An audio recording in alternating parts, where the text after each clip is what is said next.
절까지입니다. 우리 주 예수 그리스도의 아버지 하나님을 찬송하리로다. 그의 많으신 긍휼대로 예수 그리스도를 죽은 자 가운데서 부활하게 하심으로 말미암아 우리를 거듭나게 하사 산 소망이 있게 하시며 썩지 않고 더럽지 않고 쇠하지 아니하는 유업을 있게 하시나니 곧 너희를 위하여 하늘을 간직하신 것이라. 너희는 말세에 나타나기로 예비하신 구원을 얻기 위하여 믿음으로 말미암아 하나님의 능력으로 보호하심을 받았느니라. 그러므로 너희가 이제 여러 가지 시험으로 말미암아 잠깐 근심하게 되지 않을 수 없으나 오히려 크게 기뻐하는도다.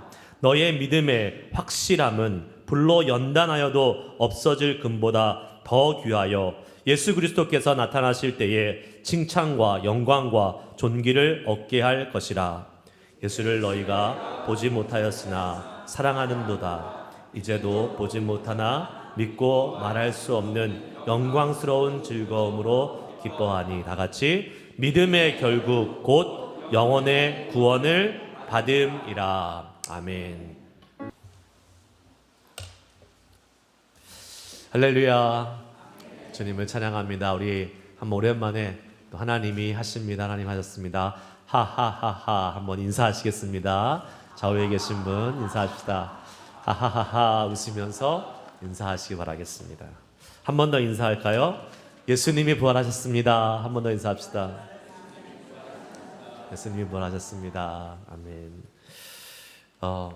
이 부활절 지나는데 왜 또 부활절 인사하라고 해서 여러분들 혹시 목사님 착각한 거 아니에요? 이렇게 생각하실지 모르겠지만 아닙니다. 부활의 감격은 늘 언제나 우리 가운데 있어야 될 줄 믿습니다. 부활절 인사하라고 그래서 기분 나쁘신 분 안 계시죠? 네. 제가 사실은 지난주 여기 부활절 배너가 걸렸어요. 여러분들은 뭐 별로 신경도 안 쓰셨겠지만 여기 부활절 배너가 걸려 있었어요. 예수 부활하셨다. 근데 그 부활절 배너를 한 달 정도 이렇게 더 놔두고 싶었어요, 사실은. 근데 우리 예배팀들이 얼마나 일 처리를 빨리빨리 하시는지 예배 끝나자마자 그냥 잽싸게 떼셨어요. 지금 예배팀 잘못이 아닙니다. 제 잘못이에요. 제가 더 걸자고 이렇게 말씀을 못 드렸어요. 감사해요. 열심히 이렇게 일해 주셔서 감사하고. 근데 이제 제 마음속에 그런 마음이 있어요. 부활절 찬양, 부활절 배너, 부활절 인사 좀 오래 했으면 좋겠다. 함주하고 넘어가기엔 너무 아깝다라는 그러한 마음이 좀 있습니다. 아무튼 여러분 다시 한번 그런 의미에서 부활하신 주님을 찬양합니다. 할렐루야. 아멘. 그 부활의 기쁨과 소망이 여러분 가운데 넘치시기를 축복합니다. 말씀의 제목 한번 따라하겠습니다. 고난 중에 어떻게 기뻐할 수 있는가? 네. 오늘 베드로전서 1장 말씀 우리가 같이 함께 읽었습니다. 베드로전서의 저자는 누구입니까? 예, 베드로입니다. 이 정도는 네, 베드로예요. 베드로가 그 초대교회에 있는 사람들에게 쓴 서신이지요. 그런데 이 베드로 서신이 쓰여진 시기가 주후 AD 한 64년경이라고 성경학자들이 이야기를 하는데 이 주 64년, AD 64년에 세계사적으로 아주 유명한 사건이 하나 있었습니다. 그게 뭐냐면 바로 그때의 로마의 황제가 네로였는데 이 네로가 로마에 불을 질렀다. 여러분 세계사 공부하신 분들은 기억나시죠? 로마에 방화를 해서 로마의 그 많은 부분이 불탔던 그러한 사건이 그때 벌어졌다라고 세계사 역사는 기록하고 있습니다. 로마 경기장에서 그 원형 경기장에서 그 네로가 그 경기를 지켜보다가 그때 이렇게 영흥이 돋았는지 술이 취했는지 불을 지르라고 이렇게 오더를 내린 건지 그런 무슨 일이 있었는지 모르겠지만 하여튼 이 로마의 그 경기장 아래에 있는 상점에서 시작된 불이 삽시간에 로마 도시 전체를 삼켰습니다. 그래서 이 로마의 역사가 타키투스라는 사람은 그의 연대기에서 이런 기술을 남겼어요. 위용을 자랑하던 로마 제국은 불길에 휩싸이고 시내는 공포와 죽음의 지옥이 되었다. 불길이 얼마나 빨리 퍼졌는지 불길을 잡을 수가 없는 거예요. 우리 베이에어리아에도 가끔 불 나잖아요. 그러면 뭐 속수무책이잖아요. 그런 상황인 것 같아요. 그래서 어떻게 그 불길을 잡았냐면 소방수들이 집을 부셨어요. 불길이 이렇게 오고 있는 길목에 있는 집들을, 목조 건물이었으니까 그때는 다 부셔가지고 불이 더 이상 진행하지 못하도록 막았다고 합니다. 그래서 불길을 잡았는가 했는데 또다시 바람이 불어가지고 이게 공간, 그 스페이스를 넘어가지고 불길이 계속 번졌다고 합니다. 그래서 얼마나 불이 많이 났냐면 그 당시에 로마의 인구가 130만 명이 살았는데 그 행정구역을 14개로 나눴다 그래요. 그런데 그 14개 중에서 3개의 지구가 완전히 다 전소됐고 그중 17개 지구는 헬프 정도가 불탔다고, 그러한 기록이 남아 있습니다. 큰 불이었죠. 큰 화재였죠. 그런데 지금 제가 이제 역사에 많은 사람들이 로마의 이 화재가, 대화재가 네로 황제가 불을 질렀다고 이야기를 많이 하지만 사실 그거는 알 수 없는 일입니다. 근데 어찌됐든 분명한 사실은 그 불 때문에 네로 황제의 입지가 곤란해졌다라는 거예요. 사람들의, 백성들의 원성이 그때 정치 지도자들에게 돌아가기 시작했고 네로 황제의 입지가 아주 좁아졌습니다. 이럴 때 뭐가 필요해요? 국면 전환이 필요하잖아요. 그래서 네로 황제가 기독교인의 박해를 그때 시작했습니다. 그때부터 시작이 된 거예요. 그 전까지는 자유롭게 기독교인들이 예배드리고 신앙생활을 했는데 이 불의 원인을 누구한테 돌렸어요? 기독교인들이 불질렀다라고 소문을 내기 시작했습니다. 그래서 갑자기 그 당시 로마 안에 한 3천여 명의 기독교인이 있었다고 하는데 그 중에 10%가 처형이 됩니다. 순교가 된 거죠. 그러면서 기독교의 박해가 세계사적으로 시작이 된 것이었어요. 그래서 사람들이 어떻게 됐습니까? 그때 초대교회 교인들은 잡히면 죽으니까 일단 잡히지 말아야 되겠죠? 그러니까 어떻게 하겠어요? 멀리 도망갑니다. 피신을 가요. 어디까지 가냐? 터키까지. 그래서 오늘 이 본문에 사실 읽지는 않았지만 1절에 보면 여러 군데 흩어진 나그네가 된 이 초대교인들을 향해서 지금 이 서신을 쓰고 있는 거예요. 그리고 도망가지 못한 사람들은 어떻게 했습니까? 카타콤 아시죠? 카타콤. 뭐예요? 지하 무덤. 그래서 지하로 숨었어요. 그때부터 언제까지? 주전 4세기까지 무려 거의 300년 가까이 로마의 기독교가 공인되는 그 순간까지 계속 거기서 살았던 거예요, 여러분. 300년 정도. 놀라운 일 아닙니까? 대단한 일 아니에요? 지하의 동굴에, 지하 무덤 동굴에 숨어가지고 기독교인들이 신앙을 지키며 거기서 예배하고 거기서 살았던 것입니다. 로마 주변에서만 60여 개의 카타콤이 발견된 것을 보면 기독교의 박해가 기독교인들을 향한 박해가 얼마나 컸는지를 우리는 짐작해 볼 수 있는 것입니다. 여러분, 우리는요, 기독교가 박해되는 시대에 살고 있습니까? 아니면 종교의 자유가 있는 시대에 살고 있어요? 자유가 있는 시대에 살고 있어요. 그래서 사실은 이 기독교를 박해한다는 것, 예수 믿는 것이 어렵다는 것을 사실은 피부로 실감하기는 어렵다고 볼 수 있습니다. 아무리 미국이 타락했고 아무리 미국이 기독교의 정신을 잃어버렸다고 해도 그래도 미국은 아직까지 기독교의 색깔과 또 신앙이 남아있는 곳입니다. 여러분, 우리가 교회 다닌다고 해서 예수 믿는다고 해서 뭐 크게 손해보거나 크게 뭐 핍박을 받는 일은 우리 미국에 사는 한 그렇게 많지는 않을 것입니다. 그런데 오늘 본문에 이 베드로 서신을 받는 이 사람들, 초대교회 사람들은 한마디로 목숨을 걸고 지금 예수를 믿고 있는 것입니다. 박해 때문에. 예수 믿는 사람은 다 죽여. 이러한 명령이 떨어졌기 때문에 예수를 믿으면 어떻게 되는 거예요? 죽는 거예요. 목숨을 걸고 지금 자기의 신앙을 지키는 삶을 살고 있는 것이지요. 그런데 여러분, 잡히면 어떻게 죽는지 아십니까? 잡히면요, 로마의 여러분 잘 아시는 원형 경기장, 그게 도시들마다 있어요. 그런데 그 도시에 딱 가운데 세워놓고 여러 가지 방법으로 죽입니다.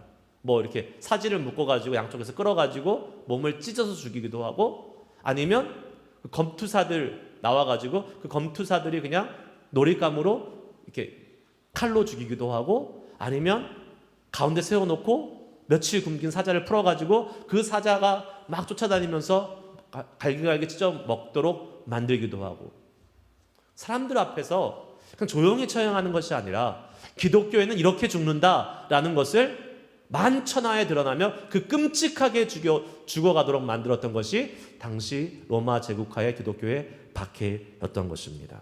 그런데 그러한 기독교인들의 끔찍한 처형 가운데서도 역사의 기록은 뭐라고 얘기한다면, 초대교회 기독교인들이 그 죽음의 공포와 고난 앞에서도 믿음을 잃지 않고 그 믿음을 고결하게 지켰다는 사람들의 기록들이 많이 나와 있는 것을 보게 됩니다. 그 중에 여러분들이 많이 들어보셨던 이름이 있을 거예요. 폴리캅. 들어보셨어요, 여러분? 폴리캅이라는 당시 서머나 교회의 주교 감독이 있었습니다. 이 폴리캅은 AD 주후 80년대쯤에 태어나서 150년대까지 한 80여 년간의 삶을 살았던 사람이라고 기록이 되어 있습니다. 이 사람이 당연히 마지막에 순교하는 그 순간에 86세쯤 됐다라고 이야기를 하는데, 이 사람을 붙잡아서 지금 그 지역에 있는 원형 경기장으로 끌고 갔습니다. 마찬가지로 거기 앞에 세워놓고 묻습니다. 뭐라고 묻습니까? 맹세하라. 그러면 내가 너를 석방할 것이다. 그리스도를 욕하라. 그럼 석방하겠다는 거예요. 그런데 이 폴리캅이라는 사람은 너무나 단호하게 이렇게 대답했습니다. 86년 동안 나는 그분의 종이었습니다. 그동안 그분은 내게 아무 잘못도 하신 적이 없습니다. 그런데 내가 어떻게 나를 구원하신 왕을 모독할 수 있겠습니까? 그리고 나서 당당하게 죽었습니다. 순교당했어요. 원래는요, 화형으로 죽이려고 그랬어요. 그래서 폴리캅을 나무 위에 올려놓고 불을 지폈는데, 역사의 문헌에 의하면 불을 지폈는데 마치 다니엘과 세 친구들이 그 화염 속에서 타지 않는 것처럼 안 타는 거예요. 그래가지고 불을 막 떼는데도 안 타니까 안 되겠다 해가지고 주변에 지키고 있는 군사들이 칼로 찔러서 결국은 죽였다라는 그런 역사적 기록이 있습니다. 여러분, 기독교 역사에서 수많은 믿음의 사람들이 예수를 믿는 믿음 때문에 고난을 겪고 그 고난으로 끝난 것이 아니라 목숨까지 잃었던, 순교를 당했다는 것을 우리는 보면서, 여러분, 우리는 그렇게 할 수 있을까요? 여러분, 그렇게 할 수 있으시겠어요? 어떻게 그렇게 할 수 있을까? 예수님 때문에 그 어려운 고난과 고문과 핍박을 어떻게 이겨낼 수 있었을까? 아니, 더 나아가서 어떻게 예수님을 배반하지 않기 위해서 심지어 자기의 목숨까지도 포기할 수 있는 것일까? 여러분, 포기할 수 있으시겠냐고요? 쉽지 않겠죠. 그들은 그렇게 할 수 있었던 이유가 무엇일까요? 성경은 분명히 오늘 말씀하고 있습니다. 바로 그들에게 뭐가 있었다고요? 부활의 소망이 있었다고 말씀하고 있습니다. 우리에게 부활의 산 소망이 있으면 여러분, 목숨을 걸 수 있는 겁니다. 죽음이 두렵지 않은 거예요. 오늘 말씀을 한번 읽겠습니다. 본문 말씀의 3절 말씀을 다시 한번 우리가 읽어보도록 하겠습니다. 같이 읽습니다. 시작. 우리 주 예수 그리스도의 아버지 하나님을 찬송하리로다. 그의 많으신 긍휼대로 예수 그리스도를 죽은 자 가운데서 부활하게 하심으로 말미암아 우리를 거듭나게 하사 산 소망이 있게 하시며. 아멘. 분명히 말씀은 이렇게 증거합니다. 예수님의 부활이 우리를 거듭나게 했고 산 소망이 있게 했다라고 말씀합니다. 왜요? 예수님의 부활이 뭔데? 우리에게 거듭나게 하는 구원을 주고 산 소망을 준단 말입니까? 왜 그래요? 여러분, 만약에 예수님이 부활하지 않으셨다면, 예수님이 부활이 없다면, 예수님이 십자가의 처절한 고통으로 끝났다면 그 예수님의 십자가는 한없이 고통스럽고 비참하고 세상에서 제일 슬픈 사건이 될 것입니다. 그러나 예수님이 십자가에서 죽은 것으로 끝나지 않으시고 부활하셨다는 것은 우리가 믿는 예수님이 죽은 신, 죽은 존재가 아니라는 것을 나타내주고 있는 것입니다. 할렐루야. 우리는 죽은 신을 믿는 사람들이 아니에요. 살아나신, 그래서 지금도 우리 가운데 함께 하신 그 주님을 믿고 있다는 사실을 믿으시기를 축복합니다. 예수님이 죽은 것으로 끝났다면 그것처럼 어마어마한 것은 없을 것입니다. 하지만 예수님이 말씀하신 대로 3일 만에 다시 살아나셨기 때문에 예수님의 말씀은 믿을 만한 말씀이 되었고, 예수님의 부활은 우리의 부활로서 우리가 소망 가운데 살아갈 수 있는 산 소망이 되셨다라는 것입니다. 할렐루야. 그리고 그 예수님의 살아나심을 믿는 모든 자들, 우리들, 예수님을 따르는 모든 자들에게 예수님의 부활은 말 그대로 산 소망, 죽은 소망이 아니라 산 소망이 되신 것입니다. 여러분 보십시오. 예수님이 죽었을 때에 슬퍼하고 울던 여인들, 아무 소망이 없이 자기 다시 옛날의 직업을 쫓아서 나는 고기 잡으러 갈란다 하고 돌아갔던, 아무 소망 없이 돌아갔던 그 제자들, 부활하신 예수님이 다시 나타나시니까 어떻게 됐습니까? 그 울음이 기쁨으로, 웃음으로, 소망으로 바뀌지 않았습니까? 절망에 빠져서 다시 옛날의 삶으로 돌아갔던 그 제자들이 다시 복음의 기쁨으로 충만해져서 주님의 복음을 전하는 사람들로 다시 살아나는 소망이 넘치는 사람으로 변했다는 사실은 성경은 우리에게 분명히 증거해주고 있습니다. 믿으십니까? 아멘. 무슨 소망이에요? 무슨 소망? 예수님의 말씀은 믿을만 하구나. 내가 3일 만에 살아나겠다. 갈릴리로 가겠다.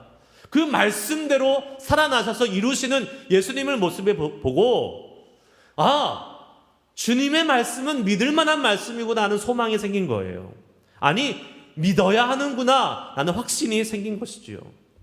죽음이 끝이 아니구나. 그렇기 때문에 예수님을 제대로 만나고요, 예수님을 제대로 믿는 사람은 부활의 소망 때문에 죽음을 두려워하지 않게 되는 것입니다. 여러분, 예수님 때문에 죽을 수 있냐고 제가 물어봤을 때 아무도 대답 안 하셨어요. 예수님 때문에 죽을 수 있습니까? 그래도 대답 못 하시네요. 어렵죠. 쉬운 일은 아니죠. 하지만 우리가 정말 제대로 부활의 예수님을 만났고 그 부활의 예수님을 제대로 믿고 있으면요, 죽음이 두렵지 않습니다. 여러분, 세상에서 이런 말 하잖아요. 싸울 때 제일 무서운 사람이 누구라 그래요? 힘센 사람이에요? 싸움 기술이 좋은 사람이에요? 아니에요. 죽기 살기로 덤벼드는 사람이에요. 죽음을 각오하고 죽음이 무섭지 않고 죽기 살기로 덤비는 사람이 제일 무서운 겁니다. 겁날 것이 없잖아요. 그 사람은 죽음을 두려워하지 않고 달려들기 때문에 싸움에서 손해볼 게 없어요. 잃을 게 없어요. 막 싸우는 겁니다. 제일 무서운 사람이 그런 사람들이에요. 그리스도인들, 왜 예수 믿으면 죽어 하는데도 왜 죽습니까? 왜 순교할 수 있습니까? 죽음을 두려워하지 않기 때문에. 그런데 아까 싸움에서 그냥 막 싸우는 거하고는 이건 차원이 다른 거예요. 그리스도인들이 죽음 앞에서 죽음의 순교를 택할 수 있는 이유는 아무 생각이 없이 막 싸우는 게 아니라 분명한 이유가 있다는 것입니다. 뭐예요? 구원받은 우리에게는 영원한 생명이 약속된 천국이 있고 우리는 예수님처럼 부활하여 주님과 영원히 살 거라는 산 소망이 있기 때문에 그렇습니다. 할렐루야. 그렇죠. 부활의 신앙은 죽음의 위협과 슬픔을 이길 수 있는 놀라운 능력인 것입니다.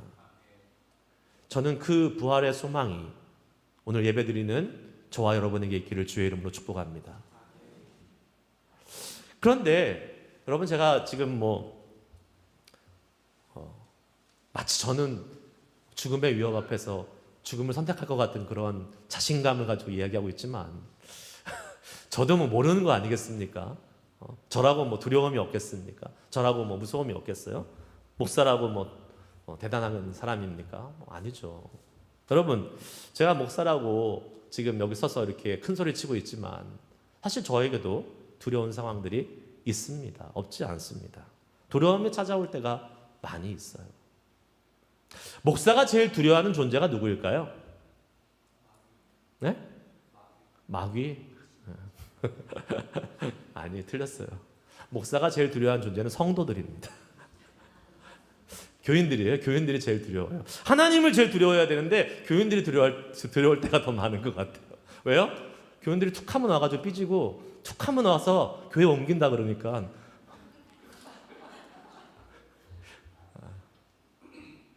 그래서 교회 옮긴다는 성도들한테 가서 그러시면 안 되죠. 그냥 같이 교회를 잘 다녀보시면 어떨까요? 막 이렇게 붙잡으면 저 목사 되게 눈치 없다 그래요.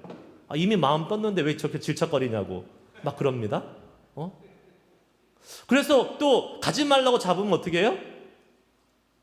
아니 이렇게 가라고. 그래서 가라고. 그럼 좋은 교회 찾아가세요. 이렇게 얘기하면 또 저 목사는 되게 사랑이 없다고 얘기해요.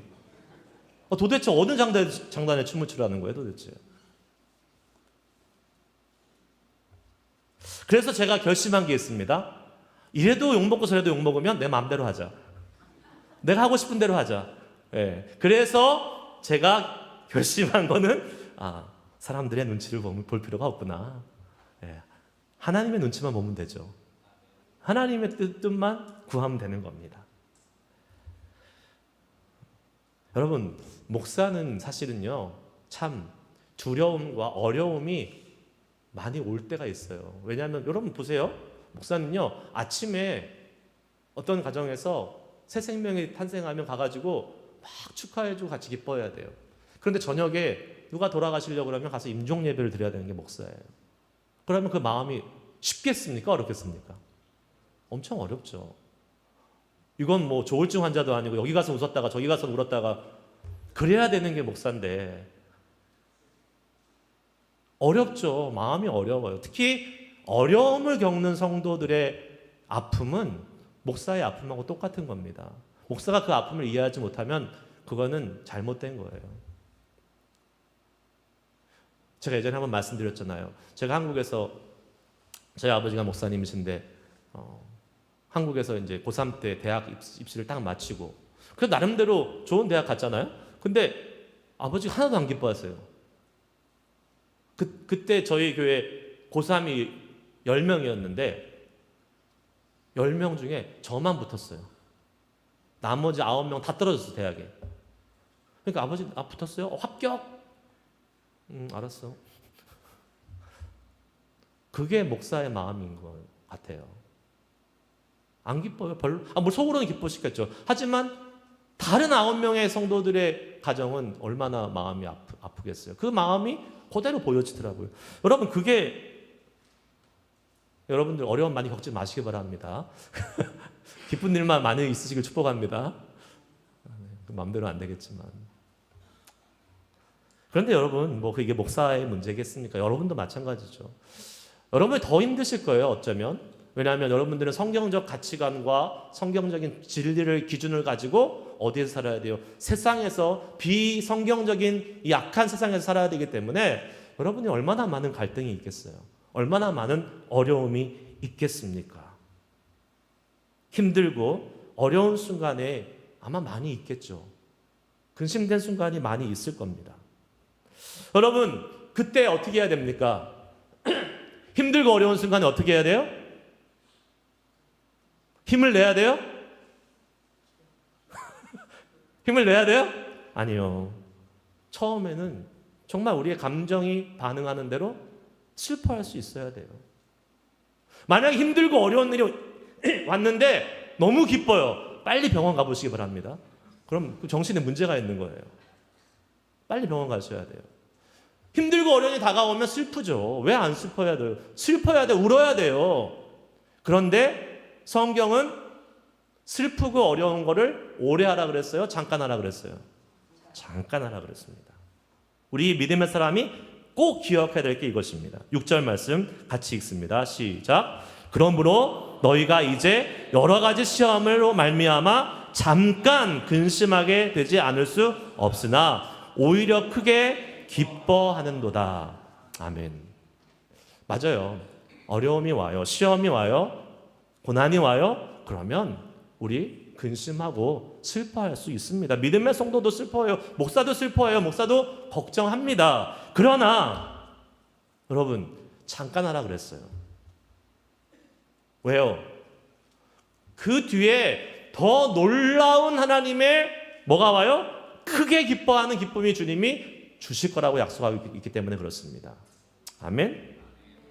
베드로도 인정하고 있잖아요. 초대교회에 박해받고 어려움을 겪는 성도들에게 야 힘내라 왜 슬퍼하냐라고 하지 않아요. 슬퍼할 수 있어요. 하지만 잠깐 슬퍼하고 다시 마음을 추스려서 크게 기뻐하라고 말씀하고 있습니다.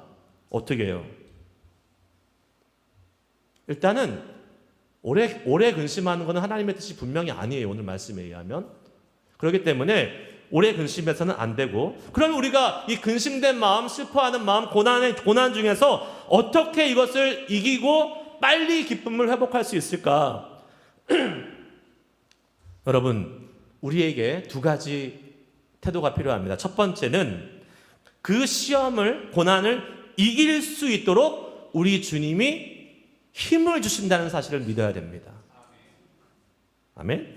고린도전서 10장 13절 말씀 같이 읽겠습니다. 시작. 사람이 감당할 시험 밖에는 너희가 당한 것이 없나니 오직 하나님은 미쁘사 너희가 감당하지 못할 시험 당함을 허락하지 아니하시고 시험 당할 쯤에 또한 피할 길을 내사 너희로 능히 감당하게 하시느니라.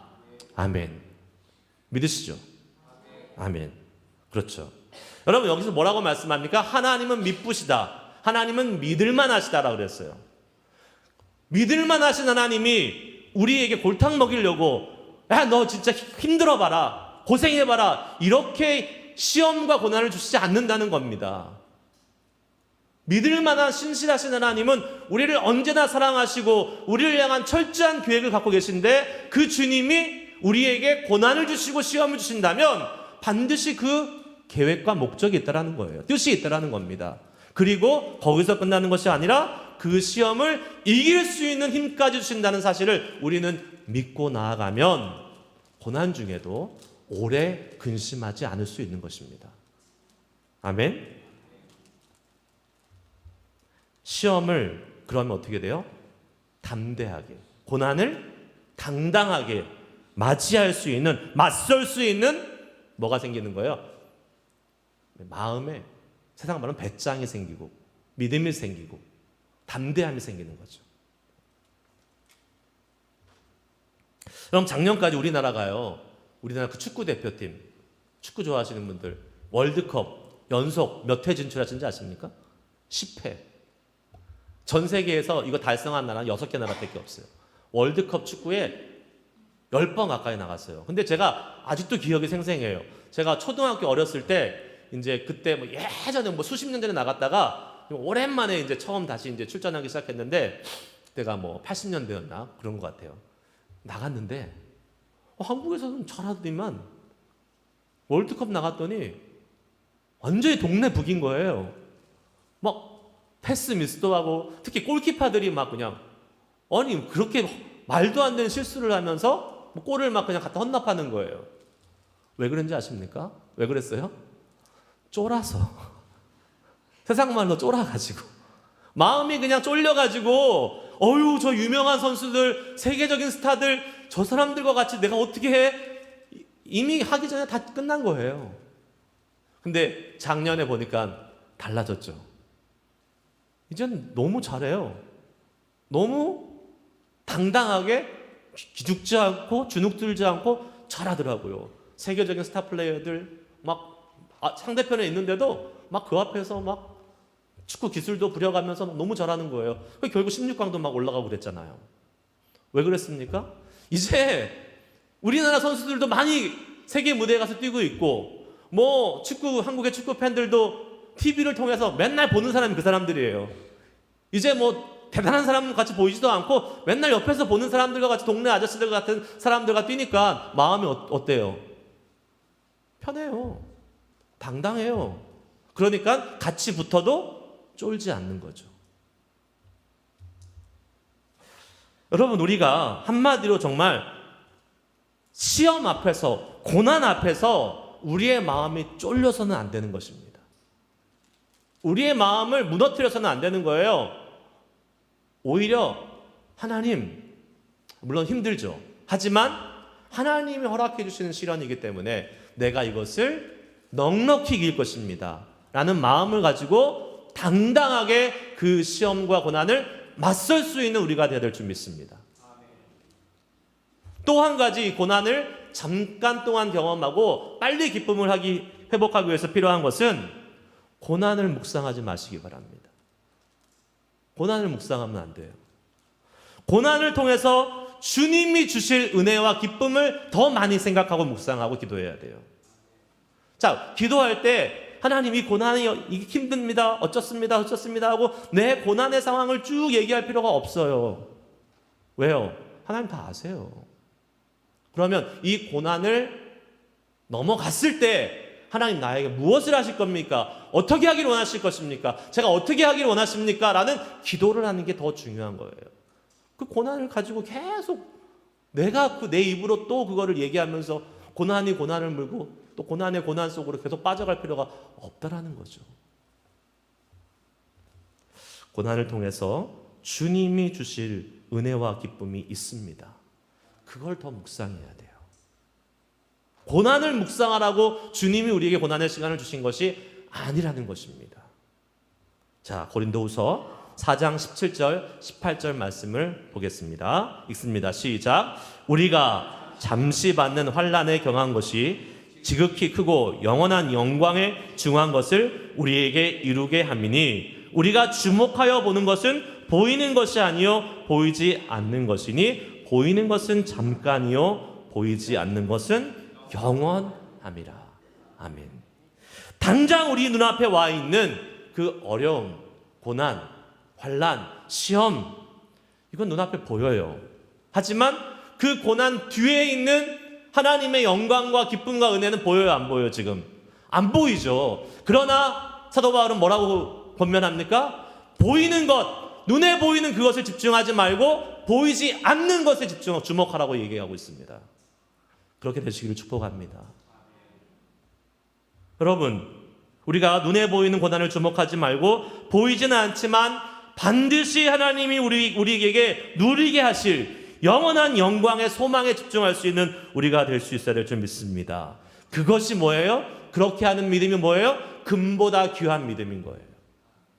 눈에 보이는 것을 보는 것이 아니라 눈에 보이지 않는 하늘의 영광, 소망, 그것을 볼 수 있는 금보다 귀한 믿음이 있을 때에 우리에게는 뭐가 와요? 큰 기쁨이 찾아올 수 있는 것이지요. 말씀 마칩니다. 여러분, 우리가 조금 전에 예배를 시작하면서 찬양을 하나 불렀습니다. 작년에 참 많이 불렀던 찬양인데 오래간만에 불렀던 것 같아요. 충만이라는 찬양을 불렀죠. 그 2절 가사에 이런 가사가 있잖아요. 우리가 다 불렀으니까 아마 아실 겁니다. 고난 중에도 견뎌낼 수 있는 것은 주의 계획 믿기 때문이라. 실패하여도 일어설 수 있는 것은 예수 안에 오직 나는 승리함이라. 아멘. 고난 중에도 우리가 견뎌낼 수 있는 것은 주님의 계획이 있다라는 거예요. 야, 그냥 너 고난 받다가 이렇게 넘어져서 망해라, 이게 아니라는 거예요. 하나님께서는 그 고난을 통해서 그 사랑하는 하나님의 자녀가 더 강하게, 더 성숙해지기를 원하십니다. 그리고 반드시 그렇게 만들어 주시는 거예요. 고난이 목적이 아니라 고난을 통해서 하나님의 은혜를 더 깊이 경험하고 고난을 통해서 주님만 의지하는 사람이 무엇인지를 알게 하시는 하나님의 놀라운 계획이 있는 것입니다. 고난이 있어야지만이 여러분 하나님을 깊이 찾게 됩니다. 때때로 실패할 수도 있습니다. 그러나 그 실패가 우리에게는 잠깐 근심하게 할 수 있는 그러한 것이 될 수는 있지만 여러분, 예수님의 십자가가 예수님의 사역을, 예수님의 이 땅에서 오신 목적을 실패하게 만들지 않았습니다. 잠깐 3일 동안 실패한 것처럼 보였을지는 모르지만 3일 뒤에 부활하셔서 사망 권세 이기시고 승리하신 산 소망 되신 예수님이시기 때문에 그 부활이 우리에게 능력이 되는 것이고, 우리가 고난 중에 있어도 실패 가운데 있어도 우리는 거기서 좌절하고 근심하는 것이 아니라 오히려 산 소망을 가지고 기뻐하는 삶을 살 수 있을 줄 믿습니다. 그러한 삶을 살아가는 우리 모두가 될 수 있기를 주의 이름으로 축복합니다. 그러면 고난 중에서도 좀 이상한 표현이지만 미친 사람 같지만 기뻐할 수 있는 거예요. 예수 믿는 사람들은 사실 좀 미친 사람 아닙니까? 세상의 사람들이 보면 미쳤지, 미쳤어. 아니 저렇게 힘들고 쫄딱 망해가는데 왜 이렇게 기뻐해? 저렇게 어려움을 겪고 있는데 아니 잠깐 좀 헤매는 것 같더니 금방 정신 차리고 다시 일어나서 나아가는 그 모습을 보면서 야, 저 제정신이 아닌 사람들이구만, 이렇게 세상 사람들은 볼 수 있을 것입니다. 그러나 그게 맞는 것입니다. 하나님은 우리에게 그렇게 살기를 원하십니다. 이 땅에 고난이 있고 실패가 있고 어려움이 있더라도 잠깐 근심하고 일어나서 하나님 주실 큰 영광을 바라보면서 산 소망을 가지고 주님 안에서 기뻐하는 삶을 살 수 있는 우리들 될 수 있길 주의 이름으로 축복합니다. 오늘 이 찬양 다시 한번 부르실 때에 2절 찬양으로 한번 부르겠습니다. 말씀드린 그 가사를 한번 묵상하시면서 부르시고, 우리 가운데 오늘 주님 앞에 가지고 나온 여러분이 갖고 있는 근심과 염려와 시험거리들이 있습니까?